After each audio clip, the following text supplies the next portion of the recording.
Beyond the Stripes without Paul Daugherty, presented by josephauto.com. We are here live at the Moerlein Lager House. I feel like every week I have to come back for a second one of these, but we are here live at the Moerlein Lager House. All right, we'll work on that. I expect more as the breaks go on, but we're we have to find progress. But we are here without Paul Daugherty tonight, as I mentioned. Doc not with us. He's in Pittsburgh covering the Reds for the big playoff tilt tonight. But guess what? Lindsay is here with us in the chair. I'm up here now. I feel like one of the big guys. You have been promoted to the middle of the desk. Oh, yeah. I mean, I'm sure everyone's going to miss Doc after this episode, but... Well, maybe not. What? I mean, maybe they won't miss him. Maybe, should we wait? I'm sure he's watching. Hi, Doc. Hey, how's Pittsburgh? Maybe they won't miss you. We don't know. But we, of course, have Joe Reedy up here with us. Joe, great to have you here. There is plenty to talk about after the latest game in Cleveland. Your initial thoughts from Browns 17, Bengals 6. Yoy. I hate to borrow a Pittsburgh term, but definitely yoy. Offense struggled. Defense gave up 2 90-yard drives, which, as you know, Paul, I've been digging for this. First time since 2007 a Mike Zimmer defense has done that. New Orleans did it against Atlanta. I've gone back all the way to 1988, and I still can't find the last time the Bengals have done that in a game. The last I saw, you were hunting through game books that literally had people wrote in the drives and the drive times. Ditto machines. I have never been more impressed at your research than what I saw, but that's how rare it has been for the Bengals after the game. We heard Andrew Whitworth use the term embarrassing. A few players use that. From your perspective, Lindsay, what was the biggest thing that needs to be worked on going forward? What was the biggest takeaway for you? You know, offensively, I think you look at it both ways. You look at the Bengals and you wonder, how do you not get in the end zone? Andy Dalton in the red zone, 37-0. He's had 37 touchdowns to 0 interceptions when he's getting in the red zone. I think that was a huge stat going into the game, being so close and settling for field goals. You know, you can't have that happen. A lot of people said, where's A.J. Green? A.J. Green should be your main guy. That too, but how many offensive weapons does this team have? Right. You know, they should be used too. Why not use Tyler Eifert more, Giovanni Bernard more? And I know that's been kind of a question in the last couple of games, how you're going to use him. I think overall, you find other ways to get the ball to other guys besides A.J. Green, even though he is your playmaker. It's difficult. We talked to Jay Gruden about this a little bit on Monday, and the discussion turned to the A.J. Green concept because you've seen in the last 3 games, 38 targets, only 17 receptions. That is far below what his average has been, and it's a difficult thing to do when you're a quarterback and you see the single coverage on A.J. Green. That's where the ball's going. Jay Gruden said that's always been his philosophy, but when you see a game like this, it makes you think twice of maybe it's more important to occasionally make sure you're involving the other guys and not have that be the ultimate default mechanism. It's the most insane thing, Joe, for us to say that should they not involve A.J. Green as much? That's pretty much blasphemy, but is that part of the concept now? I think 2 things that stand out about this offense, Paul. Number 1, not enough of a commitment to the run. Now, does it need to be 3 yards in a cloud of dust? No, but running's got to be more consistent. They have about 55-60% of their rushes, according to Stats Inc., are quality rushes, so they've been consistent in that. I think the second factor, too, especially when you look at the Cleveland game, Marvin Jones and Mohamed Sanu. Jones targeted 3 times, no receptions. Sanu, 3 receptions, but those other receivers have to step it up. We saw that against Green Bay. We saw that against Pittsburgh. We didn't see that against Cleveland.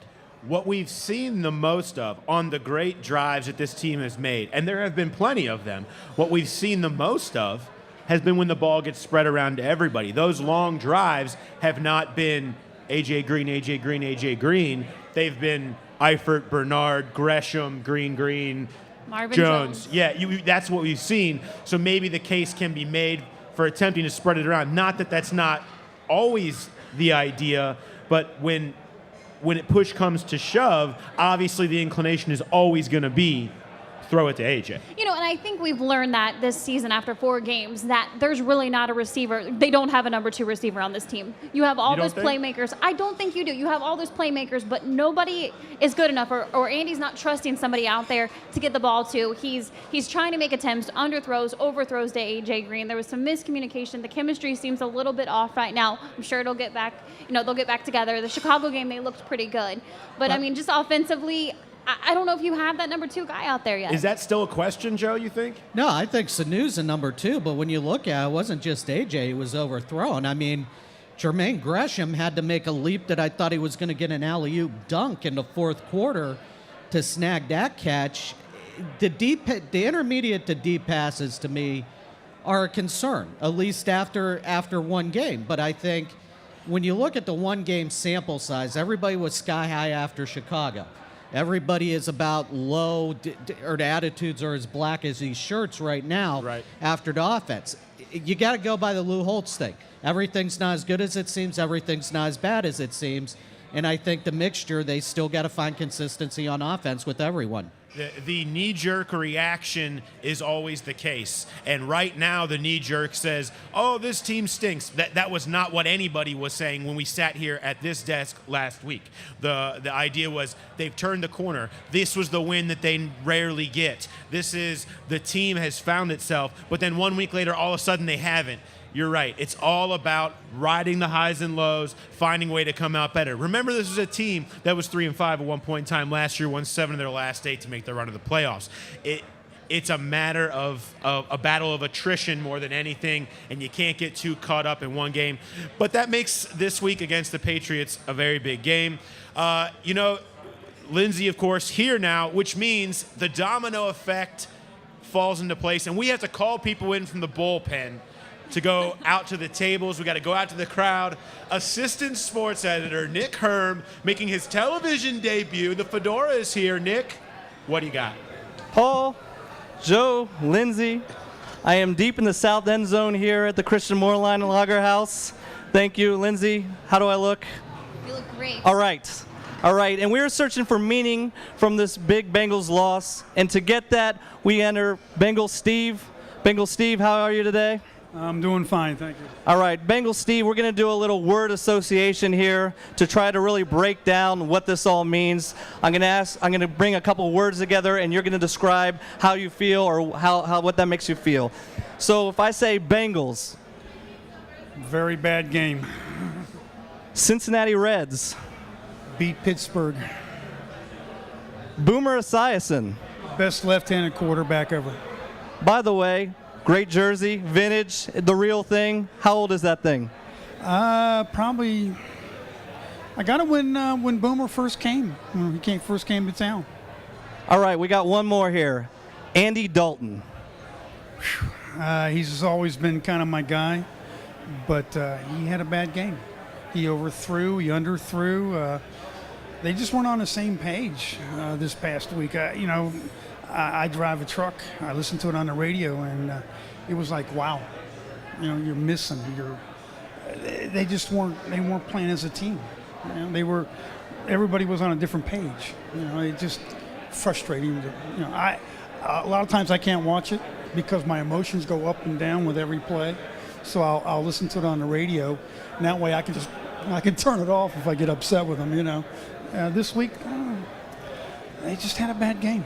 They had a bad game.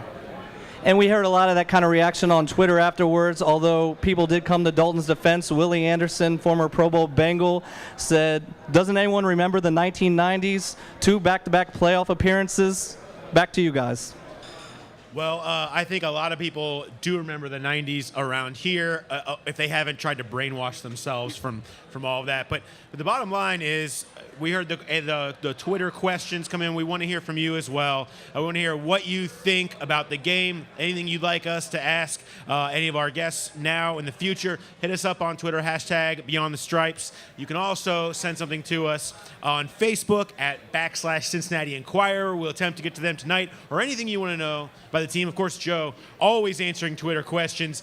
He had that going right up till we went to air, answering your questions. You can always find him at Joe Reedy.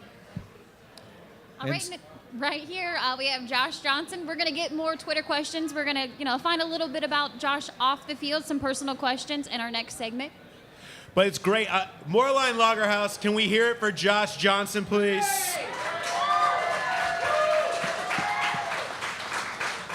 Josh Johnson. Many fans here. Josh, great for you to join us. We certainly appreciate you joining us here. Let me ask you this. What was the biggest thing that surprised you guys, particularly in the quarterback room, from Sunday's game against Cleveland? Wasn't really surprised. I mean, we kind of know that we didn't, as offense, we didn't execute and put our best foot forward. And it was just kind of, getting back, getting refocused and getting ready for the next game. That's what we already, you got to have a short-term memory in this league because it's a very long season. So we know we got a big one coming up this week here. You were in the huddle with Andy and Jay on the sidelines during some of the struggles offensively. What were some of the things they were talking about? What were some of the things Jay was telling Andy? What's going on in that huddle? Just trying to move on and get back and stay positive and get on to the next drive. It's a lot that go on in an NFL game. So many different things go not the way that's planned. And the best thing to do is keep pushing forward. And even that throughout that game, we still thought we had a chance up until the last moment. So unfortunately, it didn't work out that way. But we always keep fighting. That's one thing about this team. We do keep fighting. Josh, I think all of us who watched Hard Knocks kind of remember the day after that practice near Dayton when Jay kind of gave it to you guys pretty good. Just what was the mood in the offensive meeting room on Monday, just looking at the film, and what was the general tone from him? He scolded us a little bit, let us know we had to be better. And we understood why that was the case. So that's really kind of how it is. Jay at times he's a pretty straightforward guy, and as a pro you appreciate that because it lets you know what you gotta get corrected right away. What is the biggest challenge when you're in this offense, when you're dealing with throwing the ball to A.J. Green? Because the temptation has to be there to throw it to him every play because you see the unbelievable catches he makes. How tough is it as a quarterback to still have a focus on distributing the ball when you have a guy like that? It's extremely tough because it can go either way. If you look at another guy and then AJ's running wide open, everyone's going to say, well, why didn't you throw the ball to AJ, So it kind of goes back and forth, and that's why you just got to play the game and go out there and execute the play that's called and play what you see on film, play what you see on the field, and then let it play out that way.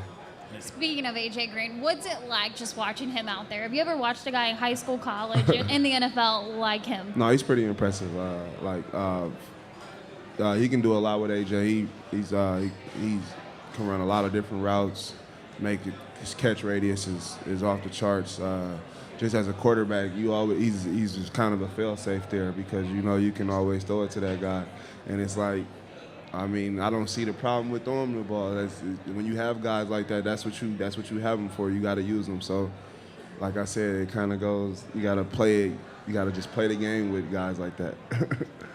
I just know you were with Cleveland late last season. Just to have a chance to catch up with any guys after the game, or it seems like a different attitude there now. Yeah. No, I spoke with a few guys before the game. A couple of guys that I remember that I met.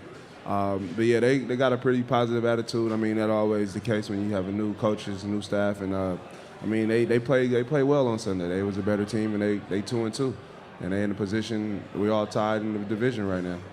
I think in the press conference, Marvin Lewis called them Ripley's plays, believe it or not, where we always have our josephauto.com drive of the game. The one that I look at from this game, you guys get the ball with 14:21 left, and you start driving, you get into Cleveland territory, and there was a holding penalty you overcame, and the odd snap. It's one of those, when stuff like that's never happened before to a guy like Kyle Cook, do you kind of turn and say, maybe it's just not going to be our day when you see things like that? You don't want to say that at that moment, right? Because the game's not over. But when you look back on it, it's just kind of when it rains, it pours, and And even at that time, we was 10-6 driving, thinking we about to go and take the go-ahead touchdown, and one thing, little thing here, a little thing there, and end up costing us, And that's typical NFL Sundays, though. That's why you got to play 60 minutes and be focused and try to do all the little things right.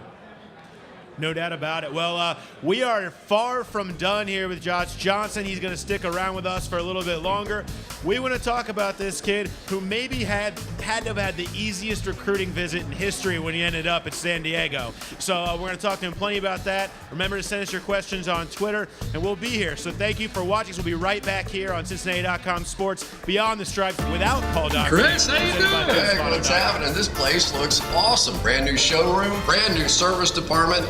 Now all I need is a new cat. I'm thinking the North American Car of the Year, the ATS right here. What do you think? Nice car, Chris, and only $299 a month. But a guy your size, you need the comfort, the technology that this car has. The XTS for only $399 a month. For $100 more, I can do this? $100. I'll win that from you on the golf course. Come on, let's do it. Compliments of Camargo Cadillac.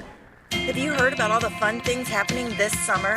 Festivals, concerts, movies, restaurants, fun places to go, exciting things to do? If you don't get the Enquirer and Cincinnati.com, you're missing out. We tell you about events in every community for every taste. And be sure to download the exclusive Things to Do app to have the best entertainment guide right at your fingertips. The Enquirer and Cincinnati.com. Subscribe today at Cincinnati.com/subscribe.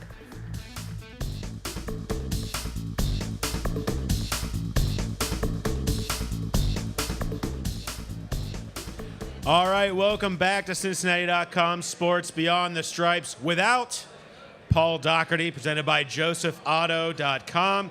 Hey, Joe, you know what? You know something about Doc. Last week, you took some crap for being from Northeast Ohio. Doc is not here. He's in Pittsburgh. You mean in holding Brown season tickets? Yes, yes. You did, and the crowd turned on you. But is there something we need that you know about Doc? Yes, I've heard from a couple folks who cover the Pirates that noted Pirates fan Paul Daugherty will be catching the first pitch from Doug Drabeck tonight. Paul Daugherty is a Pirates fan. Let's get this on the record. Make sure he knows. Hi, Doc. Hi, Doc. Hope you're watching. We make sure everybody knows that. But let's move on. We've got more. You've been sending us Twitter questions. Lindsay has them. Lindsay, what do you have from the Twitters? You know, it was kind of brutal. It was nice last week when we were playing Green Bay that, the game, everyone was still on a high, pretty excited. After that game offensively, Twitter not really happy. Kevin says, offensively, they really haven't had it together in 4 quarters. They're still tied for first, but will this team ever give you 4 full quarters? The Twitters are never happy, though. I feel like the Twitters are always angry. There's never so really bad. a good Twitter day. I don't feel like we ever go there and everyone's very excited and lollipops and rainbows and unicorns. It's always just pitchforks. Well, I think Joe would know. the one thing too, and I know Josh, you're on Twitter and stuff. Just after games, wins or losses, do you even look at the Twitter stuff, or do you kind of just wait till after the season? I kind of wait till season. Well, when in season, it's kind of pointless because you can't really say, you can't respond, you can't do anything. Nothing good comes out of it. So I kind of just wait till the season's over when everyone's kind of optimistic. Well, it's funny because we saw after this last week, Matt Schaub has a bad week. He deleted his Twitter account on Monday. I'm sure that's probably something that every quarterback has considered. Have you ever considered just it's not even worth it, just delete it? Oh yeah, for sure, plenty of times. It took me a while to actually get on it. I was kind of, I don't want to do it. I don't want to do it. It's just too much dealing with people that you don't really want to know. I like, if you want to have something to say about me, I want you to say it to my face. I'm kind of like that way. Absolutely. The anonymous eggs. How hard is it not to respond to some people, though? Oh, it's hard, but then when you really gotta just look at it, they're saying it from a million miles away. Plenty of people may come across you all the time, but they don't say nothing. So you kind of just gotta look at it the way that you really experience it. Well, I want to talk to you about maybe the most jealous thing I have, that you went to the University of San Diego. Every time I go there, I leave on the plane saying, why do I not live here? Tell me about the recruiting visit there and how quickly that was just a slam dunk for you. Oh, man, it's like a little castle on the hill. The weather is beautiful, 70 degrees. I mean, year round. I mean, we never had a game where it rained once in college. So it was it was a perfect place for football. It was a great school. And once I took the visit there, I was sold. I do want to point out one thing. You had a game where you threw 7 touchdowns in the first half against Valparaiso. And then I believe it was your last year there, you had 43 touchdowns and 1 interception. Is that correct? Yes. Okay, the obvious question here. What happened on that one pick? How'd that happen? Not your fault, right? No, it was my fault. It's an interception by me, but it threw a ball a little bit too high, ricocheted up in the air, and they picked it off. It was actually versus Dayton, too. How heartbroken were you? You had to have been going for the perfect season. Yeah, it was actually the only game we lost, too, so it was a bad day that day. Speaking of San Diego, everyone knows you played for John Gruden. He drafted you. But Jim Harbaugh was the guy that recruited you. What kind of coach is he? What was it like playing for him? It was pretty intense. Kind of what you see now, real competitive. Always trying to push the envelope on something, always pushing you to get better. But he got the best out of us, and we experienced a lot of success down there. And we all knew that he would kind of be in the position back then that he is in right now, the way he coached us. So you still keep in contact with him. I know you're with San Francisco for a little while. You still talk to him every season? I haven't talked to him recently. No, I haven't. I think one of the things interesting about you, Josh, just talking football, is you played for a lot of good head coaches, John Gruden, plus offensive coordinators, and you've been in a West Coast system basically since college. Just with Jay's system, what are maybe some of the little differences in this West Coast maybe compared to others that you've played in? We have guys in our offense on the outside that allows us to push it downfield a little bit more, and you got Jermaine and Tyler. Those guys they're pretty explosive tight ends. You got AJ, obviously. And normally the West Coast was more of an intermediate, short-term passing game, but with our guys, we can throw it downfield a little bit also, so we got to mix it up a little bit. Well, the league has changed, as it does every year, so much. You see the read option and these types of running quarterbacks becoming more prevalent.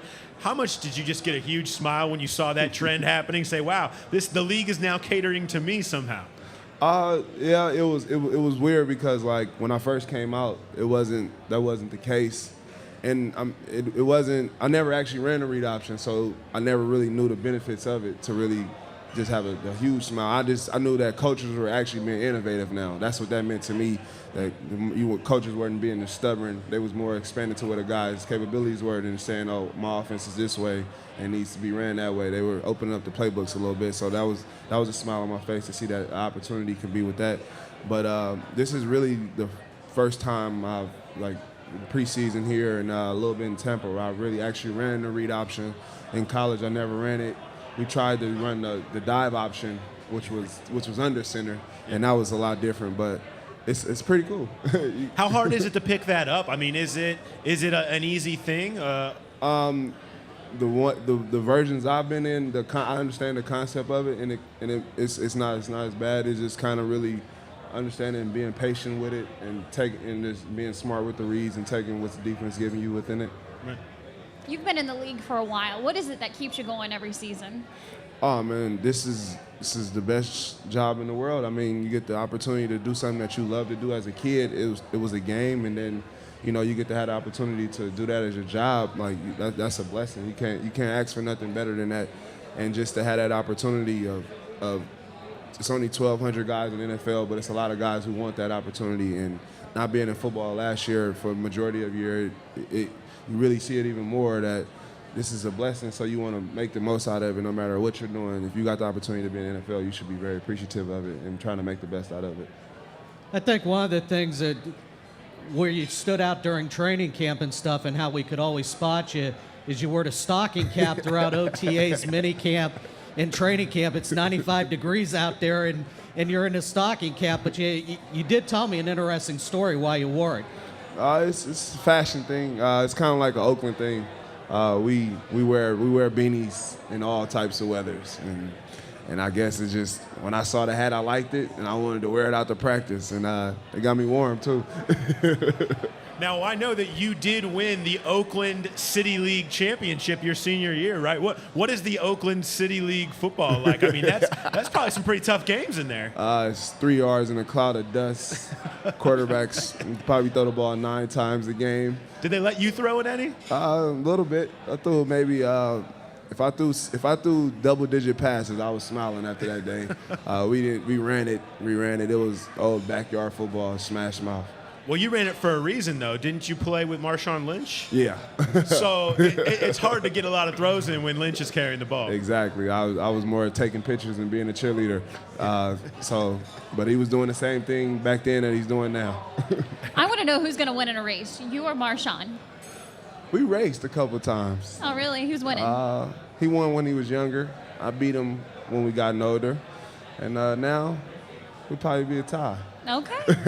I know all of us who go to the Oakland Coliseum kind of raise our eyebrows at times, but have you ever played in this stadium? And That's actually where our championship game was at. It was in the Oakland Coliseum, so that was pretty cool for us to experience that. They didn't still have the dirt out there at that point, did they? They did. They did. They did. And that was probably the high chance of mud at that time of year, wasn't it? We got lucky that night. It rained the day before all day, and we just knew it was going to rain, and it didn't rain that night. We got lucky. Interesting. You know, another place that you've been, you spent a lot of your career in Tampa there, and you were there with Josh Freeman.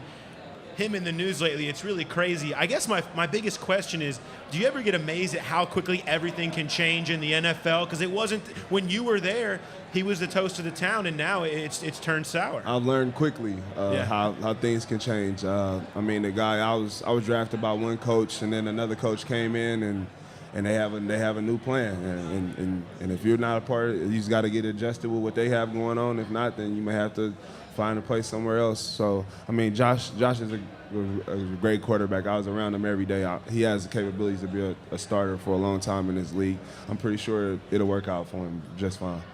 Absolutely. Well, we want to talk more with Josh. We're still here live at the Moerlein Lager House.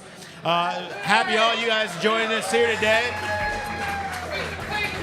We're definitely not done yet. You're right. You do need to beat the Patriots, so we're going to talk about that when we come right back. We'll be talking about the Patriots, and we'll do that with Josh, Joe Reedy, and Lindsay here on Cincinnati.com Sports Beyond the Stripes without Paul Daugherty, presented by JosephAuto.com.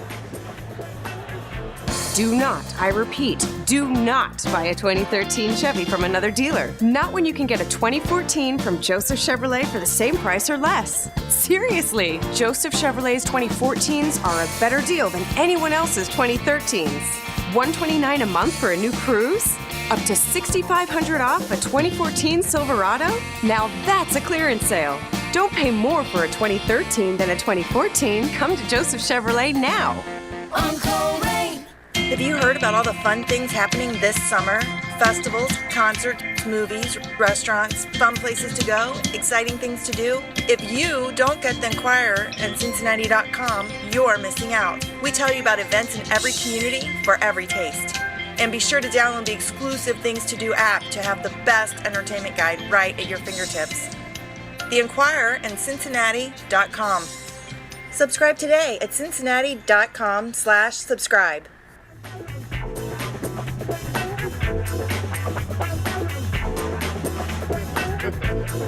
All right, welcome back to Cincinnati.com Sports Beyond the Stripes without Paul Daugherty. We're presented by JosephAuto.com.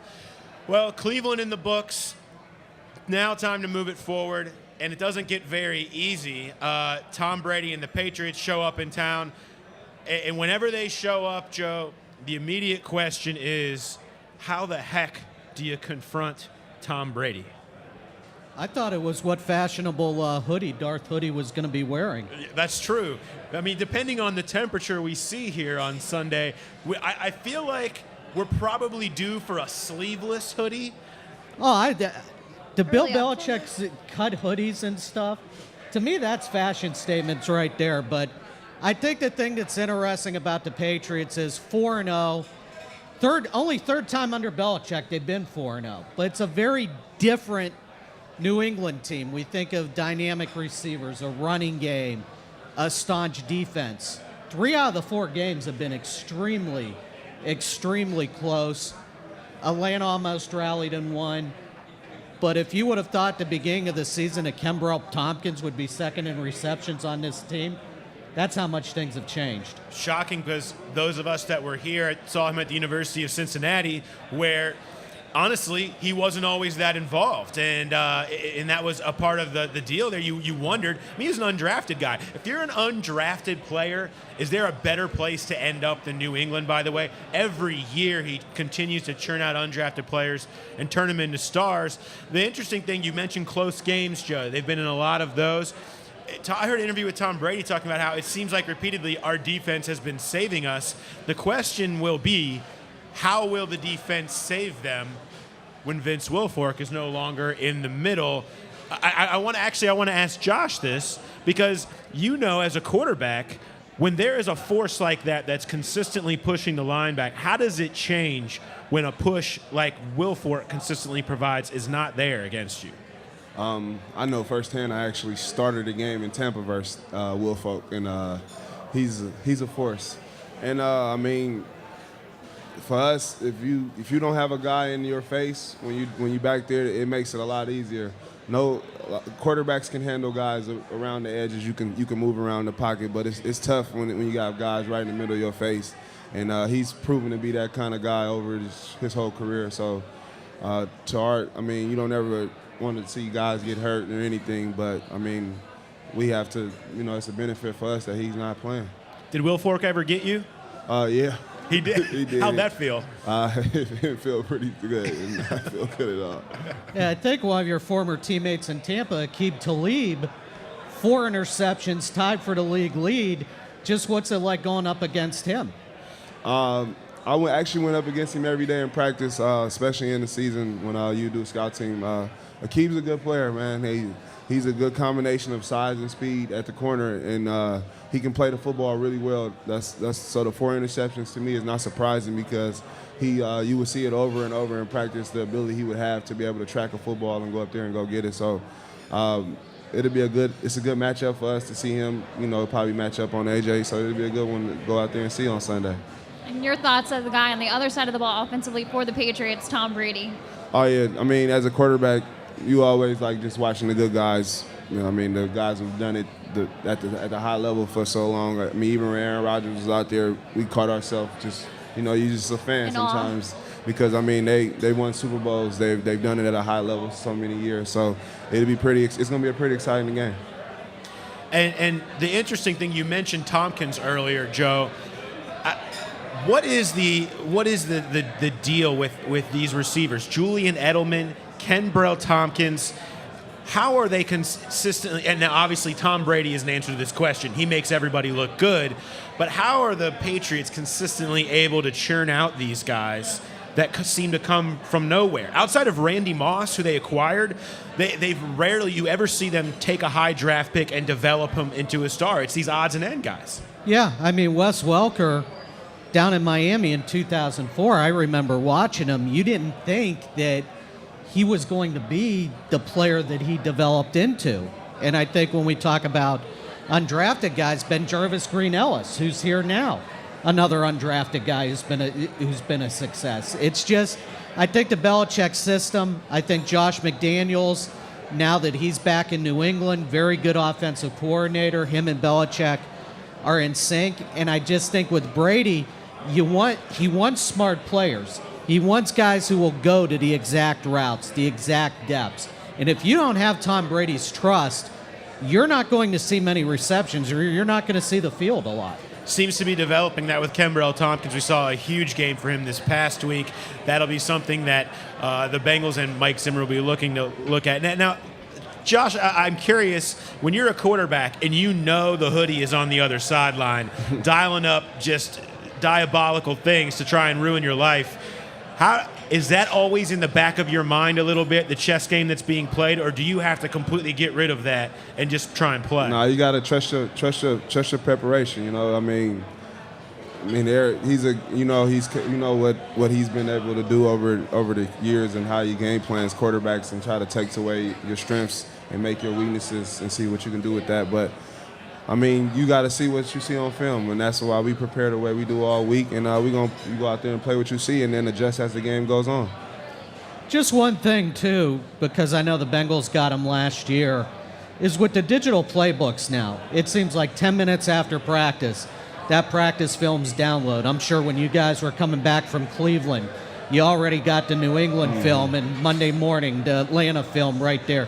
How much from a quarterback standpoint, just having the digital playbooks, does it help you guys in terms of scouting? Oh, I love it because it gives you a lot of opportunity at so many different places just to, pop open the film. You can be waiting at an appointment or something or anything. You can just sit there and watch your film, and you get to study a lot more than you would normally do with the DVD, because with the DVDs you would have to be at home right on your couch. But now with the iPad, you can take it everywhere you want. So you got everything you need right at your, sitting right there.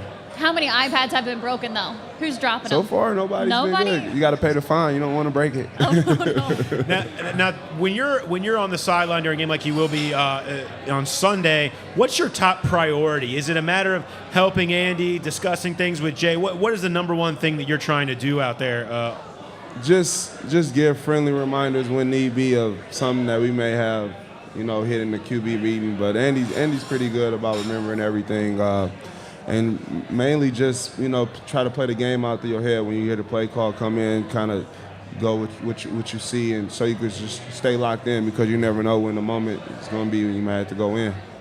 What is Jay Gruden's excitability level on the sideline during game, from like 1 to 10? He gets pretty intense out there. Oh, yeah, Jay's pretty intense. Jay's probably about a good 8, 9. Have you seen him hit 10 before? Has there been a moment that sent him over the top? Probably he hit it training camp before.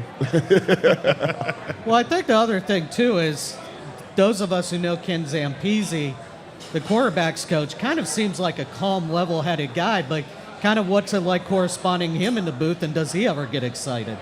Zam gets excited as well, but he's good, though, because he'll call down. He's not on the field with us, so he calls down, and that's when we get to talk to him during the game.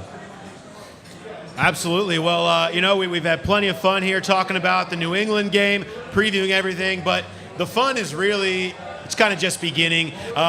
Joe and I are going to go mano a mano in a 4 downs debate, sort of unnamed feature that we're trying out this week. That's our working title right now. In fact, you got a name for the feature, tweet it to us. Yes. Tweet it. We need it. Hashtag. So we'll have that. Of course, Lindsay and Josh are going to be having a little bit of fun. You have to come back and see exactly what they're going to do. But let's just say it's going to be a lot of fun, some play calls, many other things involved. I'll leave it as a secret. But hey, keep coming back. We're still happy to be here at the Moerlein Lager House.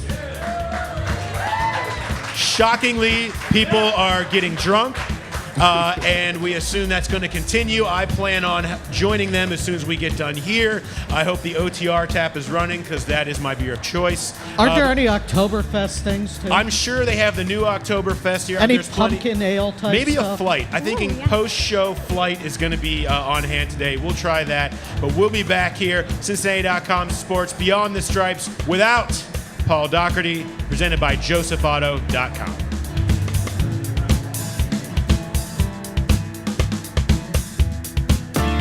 Chris, how you doing? Hey, what's happening? This place looks awesome. Brand new showroom, brand new service department. Now all I need is a new caddy. And I'm thinking the North American Car of the Year, the ATS right here. What do you think? Nice car, Chris, and only $299 a month. But a guy your size, you need the comfort, the technology that this car has. The XTS for only $399 a month. For $100 more, I can do this? $100. I'll win that from you on the golf course. Come on, let's do it. Compliments of Camargo Cadillac. Have you heard about all the fun things happening this summer? Festivals, concerts, movies, restaurants, fun places to go, exciting things to do? If you don't get the Enquirer and Cincinnati.com, you're missing out. We tell you about events in every community for every taste. And be sure to download the exclusive Things to Do app to have the best entertainment guide right at your fingertips. The Enquirer and Cincinnati.com. Subscribe today at Cincinnati.com/subscribe.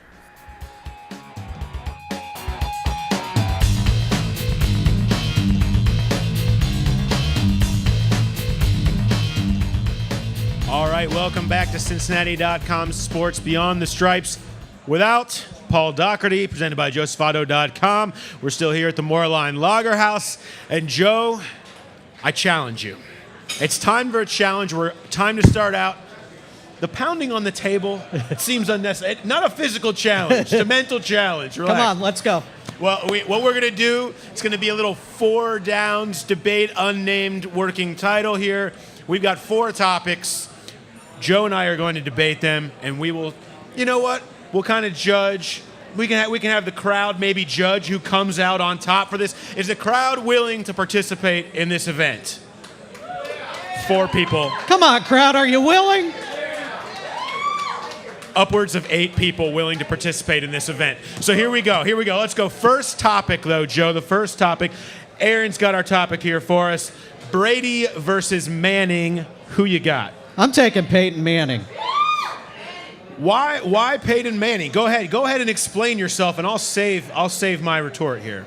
You look at the receivers, prolific offense, just what he does at the line with the audibles, changing things, and the type A. I mean, he's hyper. The playoff record maybe a little bit, and one and done is a little bit of a concern. But if I got one game where I need a quarterback to win, I'm taking Manning. A little bit of a concern on the playoff record? Isn't that why you play the games? To win the Super Bowl, to win a championship?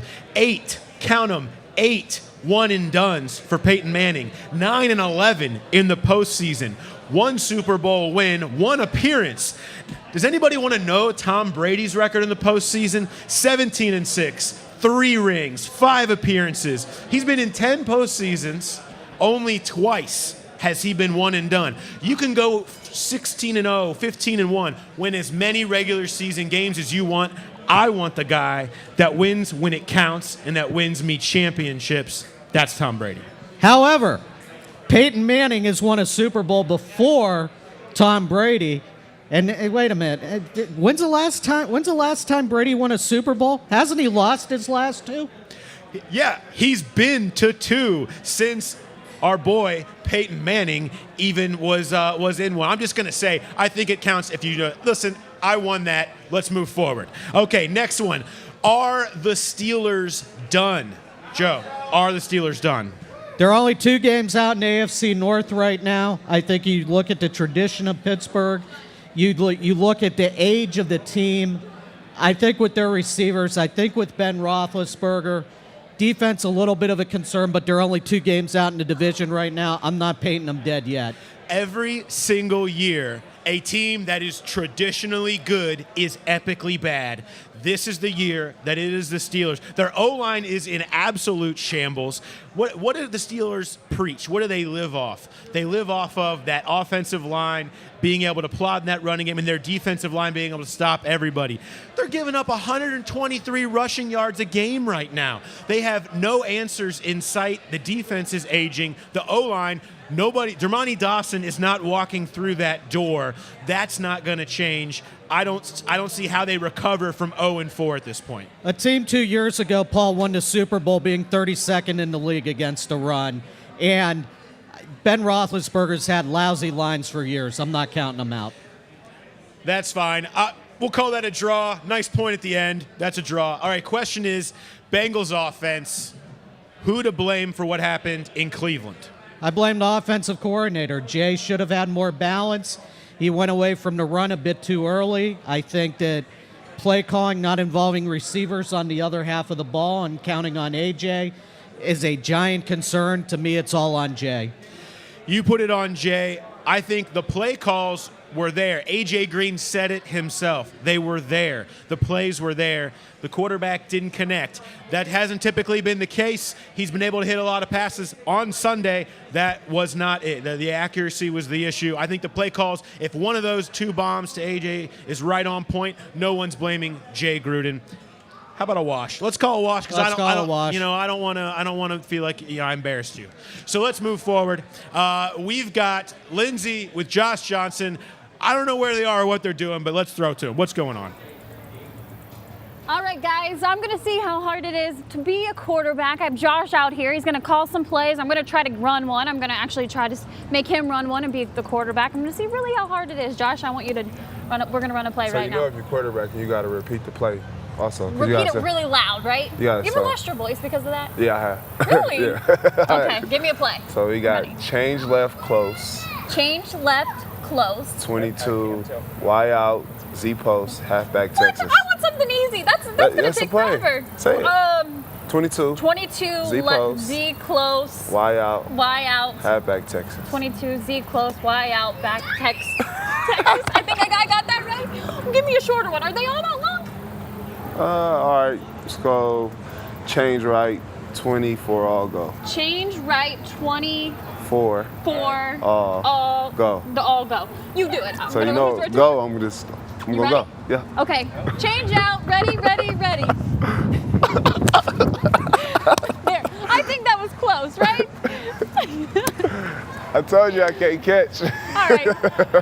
You know, that was a good try. You're gonna call the play. I'm gonna try to run the route. You ready for this? All right, you go. I I'll think go. you're a better play caller. I think I'm gonna let you stick to your day job. All right, that's cool too. Is that cool? Okay, I'm All ready. right. I'm ready.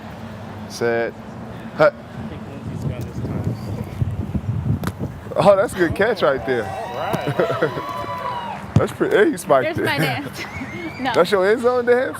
That's my end zone dance. Slam the ball, Well, penalty we have flag. a rule though. If you spike it, it got to at least come off the screen. You know, what do you think about those penalty flags though? Now the celebration. I mean, you're supposed to be able to have fun. You're supposed to have fun, enjoy it a little bit. But if you spike it, it got to come off the screen next time. You know, what is your favorite play? I'm going to next time. I'm going to do a little dance. What's my favorite play? What's your favorite play to call? Scoring touchdowns. Scoring touchdowns. I like that. Thanks, Josh. Thanks for having some fun out here. All Back right. to you guys. All right. Well, it took 4 weeks, but I think we found a challenge that Lindsay can win and compete at. That's Let's hear it true. for Lindsay Patterson. Lindsay didn't have a great outing in the Cornhole, lost to Robert Gathers. You know, she lost in the word association game to Marvin Jones. We found it. We found it. But if we here. got a flag football team, Paul, we know who our receiver is now. We're going to Lindsay for the flag football team. Put her in the slot. She's uncoverable. We like it. Well, hey, we want to thank everybody for coming out to the Moerlein Lager House here tonight.